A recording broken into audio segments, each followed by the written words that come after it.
আসসালামু আলাইকুম রহমতুল্লাহি ওবরকাতুহ। সম্মানিত দর্শক, ডক্টর মোহাম্মদ ইউনূস সরকারের যে সফলতা এবং ব্যর্থতা, এগুলো নিয়ে যদি আলোচনা করতে যান তবে ব্যর্থতার পাল্লাটাই অনেক বেশি। সরকার, যেকোনো সরকারেরই বা যেকোনো মানুষেরই সফলতা থাকে। এই সরকারেরও অনেক সফলতা আছে নিঃসন্দেহে। আর সেই সফলতার একটা প্রধান উপলক্ষ হলো আজকে এই আপনাদের সামনে যেভাবে কথা বলতে পারছি বা তাকে নিয়ে বা তার সরকারকে নিয়ে যেভাবে নির্ভয়ে সমালোচনা করতে পারছি, এটা ইউনূস সরকারের একটা বড় সফলতা, যেটি আগে আমরা ভোগ করিনি। তো আমরা কৃতজ্ঞ, আমরা অনেকে কৃতজ্ঞ এবং আমরা যে সমালোচনাগুলো করছি, বিশেষত আমি যে সমালোচনাগুলো করছি, এটার একটা উদ্দেশ্য থাকে যে এর থেকে ডক্টর মোহাম্মদ ইউনূস শিক্ষা গ্রহণ করবেন এবং তিনি সিদ্ধান্ত নিতে পারবেন। আমার সব কথা যে ঠিক তা নয়, কিন্তু আমার যে ভিন্ন মত, এই ভিন্ন মতের কারণে তাদের চিন্তায় যদি একটু ধাক্কা লাগে এবং তারাও যদি একটা ভিন্ন চিন্তা করতে থাকেন, তাহলে আহ, সরকারের জন্য অনেক অনেক ভালো হয়। বর্তমান ইউনূস সরকার যে সকল কারণে ব্যর্থতার দিকে এগুচ্ছেন, সেই ব্যর্থতার কতগুলো কারণ, বিশেষ করে ৬-৭টি কারণ আমি আপনাদের সামনে বলব। প্রথম যে কারণ, এটি হলো ডক্টর মোহাম্মদ ইউনূস। তিনি যেখানে বসে আছেন, যে কর্ম কাজ করছেন, তার চিন্তা, অর্থাৎ তার শরীর যমুনাতে, কিন্তু তার মন আমেরিকাতে। তার শরীর বাংলাদেশে, দেহ বাংলাদেশে, কিন্তু তার চিন্তা এবং চেতনা মহাকাশে, স্টারলিংকে। ফলে কি হলো, মানে তার চিন্তা চেতনার সঙ্গে তার যে বাস্তবতা, বাংলাদেশের বাস্তবতা, এটা মিলছে না। এবং একই সঙ্গে তার যারা লোকজন, তাকে বর্তমান জমানাতে তার যে সকল প্রতিপক্ষ, সে সকল প্রতিপক্ষের সঙ্গে তার তুলনাটাকে তারা অসম্মানজনক মনে করছেন। তারা মনে করছেন তিনি অতি মানব, তিনি মহামানব, তিনি বিশ্বমানব। আর তার প্রতিপক্ষ যারা আছেন রাজনীতিবিদ, তারা ধড়িবাজ, লেখাপড়া জানে না, দুর্নীতিবাজ, গমচোর, তারপরে শেষে মুনাফেক, এমন কোনো অপকর্ম তারা করে না। তো কাজেই একদিকে শ্রেষ্ঠত্ব, অন্যদিকে নিকৃষ্টতা। এর মধ্যে তো শ্রেষ্ঠত্বের জয় হবেই। এটা ধরে নিয়ে তারা নিজেদের জন্য একটা ভাইব তৈরি করে তারা চলাফেরা করছেন। এবং কোনো মানুষের মধ্যে যদি সুপিরিয়র কমপ্লেক্স চলে আসে, কোনো মানুষ যদি নিজেকে শ্রেষ্ঠ ভাবে, ভালো ভাবে এবং প্রতিপক্ষকে যদি দুর্বল ভাবে, তাহলে এটা তার জীবনের সবচেয়ে একটা বড় ব্যর্থতা। ২ নম্বর হলো যে এই সরকার কাজ শুরু করার সময়টিতে তারা তাদের কর্মকাণ্ডকে একটা নির্দিষ্ট গণ্ডির মধ্যে তারা ভাগ করতে পারেনি। তারা মনে হয়তো চিন্তা করছেন অনেক কিছু, যেটা আমরা বলি যে এই সরকার অনির্দিষ্ট সময় ক্ষমতায় থাকতে চায়, ৫ বছর ক্ষমতায় থাকতে চায়। এটা তো স্বাভাবিক। যেকোনো মানুষই ক্ষমতায় থাকতে চাইবে, দীর্ঘমেয়াদে ক্ষমতায় থাকতে চাইবে, এটা স্বাভাবিক। এটা নিয়ে আলোচনা কিছু করার নেই। কিন্তু তারা যেটি শরীয়ত দৃশ্যমান, সেই দৃশ্যমান বিষয়ে তারা তাদের যে কর্মকাণ্ড, এটির একটা সীমারেখা তারা এখন পর্যন্ত দিতে পারেনি। এবং সেই সীমারেখাটাকে তারা দোদুল্যমানতায় রেখেছে ডিসেম্বর থেকে জানুয়ারি, মানে যাকে বলা হয় জুন। তো এখন দোদুল্যমান কোনো বিষয়, আপনি ধরেন একটা দোলনাতে বসেছেন, তো সেটা ঝুলছে বা পেন্ডুলামের মতো একটা জিনিস ঝুলছে। ফলে আপনার চোখ একবার সেই পেন্ডুলামের ডান দিকে যাচ্ছে, একবার বাম দিকে যাচ্ছে। দোলনাতে যখন আপনি দুলছেন তখন ডানে যাচ্ছেন, বামে যাচ্ছেন, সামনে যাচ্ছেন, পেছনে যাচ্ছেন। এই সকল বিষয়ের উপরে কখনো কোনো মানুষ দৃষ্টি নিবদ্ধ করে না। কিন্তু আপনি যদি মাঝামাঝি একটা জায়গাতে বলতেন যে ঠিক এই সময়টিতে, জুন মাসের ৩০ তারিখে, কোনো ডিসেম্বরে না, এখানে নির্বাচন হবে। এরকম একটা সীমারেখা তারা তাদের কর্মকাণ্ডে রাখতে পারছেন। এটা তাদের দ্বিতীয় দুর্বলতা। এবং এই বিষয়টি খুব ছোট তাদের দৃষ্টিতে, কিন্তু যারা শুনছেন, যারা স্টেক হোল্ডার, তাদের কাছে এটা একটা বিরাট বিষয়। এটা অনেকটা আলো আঁধারির মতো, এটা অনেকটা আলেয়ার মতো। যার জন্য তাকে নিয়ে সন্দেহ করা, তাকে নিয়ে ভয়গ্রস্ত হওয়া, আতঙ্কগ্রস্ত হওয়া, এটা স্টেক হোল্ডারদের জন্য অপরিহার্য হয়ে পড়েছে। ৩ নম্বরে যেটি হচ্ছে সেটা হলো তারা জনপ্রিয় হতে চাচ্ছে। মানে একে যাবৎকালে যে সকল কর্মকাণ্ড, সেই সকল কর্মকাণ্ডের মধ্যে তাদের জনপ্রিয় হওয়ার এবং অমরত্ব লাভের যে আকাঙ্ক্ষা, সেই আকাঙ্ক্ষা তাদেরকে পেয়ে বসেছে। যেখানে দ্রব্যমূল্যের দাম নিয়ন্ত্রণ, তার চেয়ে গুরুত্বপূর্ণ হলো আইনশৃঙ্খলা, ১ নম্বর সমস্যা।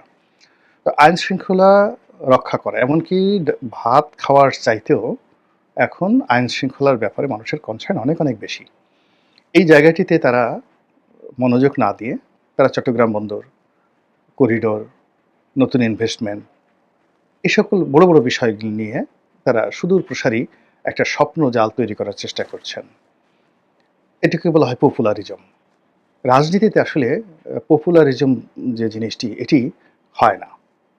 এটি কোনো অবস্থাতেই ভালো মতো কাজ করে না। তো তারা এই যে পপুলারিজম করার চেষ্টা করছেন, এটি তাদের ৩ নম্বর দুর্বলতা। ৪ নম্বর দুর্বলতা হলো যে তারা একটা ব্র্যাকেটের মধ্যে চলে গেছেন।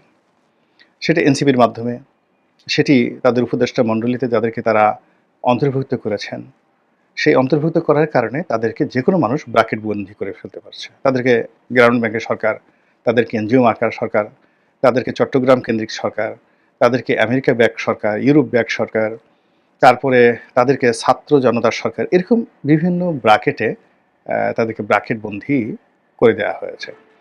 এবং এই যে ব্র্যাকেট বন্দী, সেই ব্র্যাকেট বন্দী হওয়ার ক্ষেত্রে তারা সেখান থেকে বের হওয়ার জন্য বা সার্বজনীন হওয়ার জন্য তারা সেই চেষ্টা করেননি।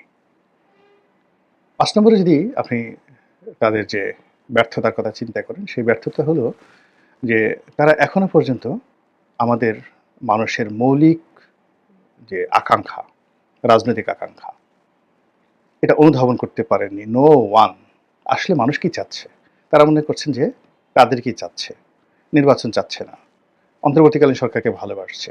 তো মানুষের যে রাজনৈতিক আশা এবং আকাঙ্ক্ষা, এই আশা আকাঙ্ক্ষার জায়গাটা তারা আসলে রিড করতে এখন পর্যন্ত পারেননি। বিস্তর ফারাক।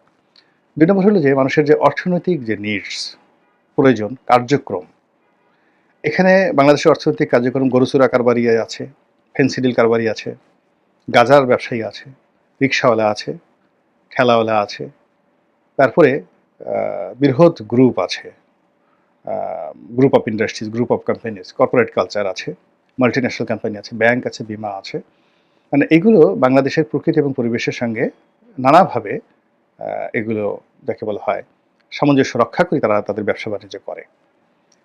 গরু যে চুরি করে সে তার একটা ভাগের অংশ নেতাকে দেয়, গরু চোরদের নেতাকে দেয়। গরু চোরের নেতা আবার সেটার একটা অংশ রাজনৈতিক নেতাকে দেয়।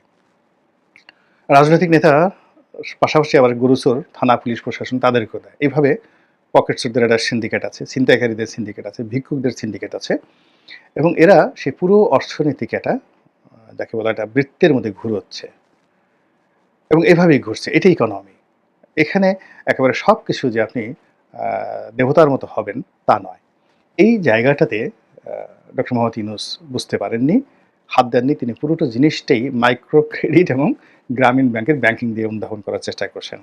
ফলে কি হচ্ছে, গরু চোরা কারবারিতে ধস নেমেছে, গাঁজাতে ধস নেমেছে, বেশি হাসছে, কম আসছে, এলোমেলো হয়ে গেছে। পুরো মন্দ কাজে সয়লাভ হয়েছে। আগে একটা চ্যানেলের মাধ্যমে হতো। যেমন ধরেন আমাদের যাকে বলা হয় ড্রেন, বাসার মলমূত্র যেগুলো যায়, সেগুলো একটা ড্রেন দিয়ে যায়। বাসা থেকে বের হয় পাইপের মাধ্যমে, তারপরে ড্রেন, হ্যাঁ, তারপর ম্যানহোল।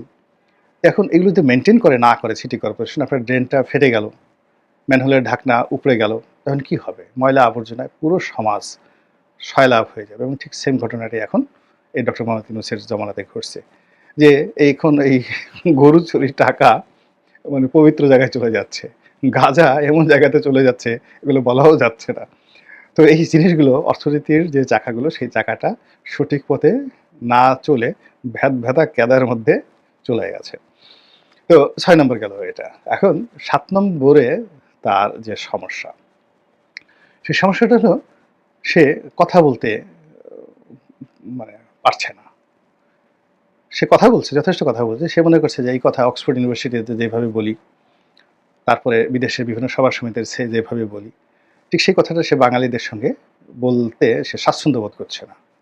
সে যাই বলছে সমালোচনা পাত্রতে পরিণত হচ্ছে এবং সরকারের যারা কর্তাব্যক্তি একই অবস্থা। দেখেন রেজওয়ানা কত সুন্দর সুন্দর শাড়ি পরেন, কত সুন্দর কপালে টিপ দেন, কত স্টাইল করে কথা বলেন, এত সুন্দর করে হাসেন, একটু রাগ হন না। কিন্তু পাবলিক তার কথা কমিউনিকেট করতে পারছে না, রাগ হয়ে যাচ্ছে। একইভাবে আপনি চিন্তা করেন আসিফ নজরুল সাহেব, দ্য মাস্টার অফ টকিং, কত সুন্দরভাবে কথা বলতেন, কিন্তু এই যে জনগণের সঙ্গে কথার সঙ্গে তিনি কমপ্লাই করতে পারছেন না। না করার কারণে কি হচ্ছে, জনগণ রাগ হয়ে যাচ্ছে। আর এই ভয়ে অনেক লোক, আদিলুর রহমান শুভ্র সাহেবের মতো লোক, তারপর শেষে অন্যান্য যারা আছেন, বিশেষ করে ব্রিগেডিয়ার সাখাওয়াতের মতো লোক একেবারে জবানে তালা লাগিয়ে ফেলেছেন যে না, কথা আমরা বলবো না। ফলে এই যে তারা যে কথা বলতে পারছেন না এবং কথা শুনতেও পারছেন না, তারা পাবলিকের কথাকে ভীষণ ভয় পাচ্ছেন। এখন ডক্টর মোহাম্মদ ইউনূস যদি এরশাদকে ডাকতেন পার্সোনালি, যে বাবা আসো তোমার সাথে একটু কথা বলি, বাবারে এই দেখো এই সমস্যা, বাদ দাও তো, তোমরা তো আর কদিন পর ক্ষমতা আসতেছো, তোমরা আর কদিন পর ক্ষমতা আসতেছো, বাবা তোমার যখন যা দরকার আসো আমার কাছে বলো, আমি দোয়া করি তুমি অনেক বড় হও, তুমি আমার কাছে এই খণ্ডিত চাচ্ছ কেন? তোমার বাবা অখণ্ডিত সিটি কর্পোরেশনের মেয়র ছিলেন, তো অখণ্ডিত সিটি কর্পোরেশনের মেয়র ছিলেন, পুরো ঢাকা শহরের মেয়র, আর তুমি দক্ষিণ সিটির মেয়র হওয়ার জন্য লাফাচ্ছ। তুমি আমার কাছে দাবি করবো যে আপনি তাড়াতাড়ি এই দুই ঢাকাকে শেখ হাসিনা আলাদা করে দিয়েছেন, আপনি এক করে দেন, এটা তোমার জন্য লাভজনক। এবং তোমার প্রতিদ্বন্দ্বী এই ঢাকা শহরে তখন দুই ঢাকার উত্তর এবং দক্ষিণ যদি এক হয়ে যায়, ইলেকশন হয়, এই বিএনপি যদি ক্ষমতায় আসে, তাহলে তোমাকে ছাড়া কে মনোনয়ন দেবে কাকে? এখানে তো বিকল্প নাই, তুমি এটা লাভবান হবা। তো তুমি সেই মানে অখণ্ড ঢাকার মেয়র না হয়ে তুমি খণ্ডিত ঢাকার মেয়র হওয়ার জন্য তুমি ঘোরাফেরা করছো। এই কথাটুকু যদি উনি খালি বলতেন ডেকে এনে, আমার বিশ্বাস যে এরশাদ একটা টু শব্দ করতো না। জাস্ট একটা উদাহরণ দিলাম, এরকম অনেক কিছু, এরকম অনেক কিছু।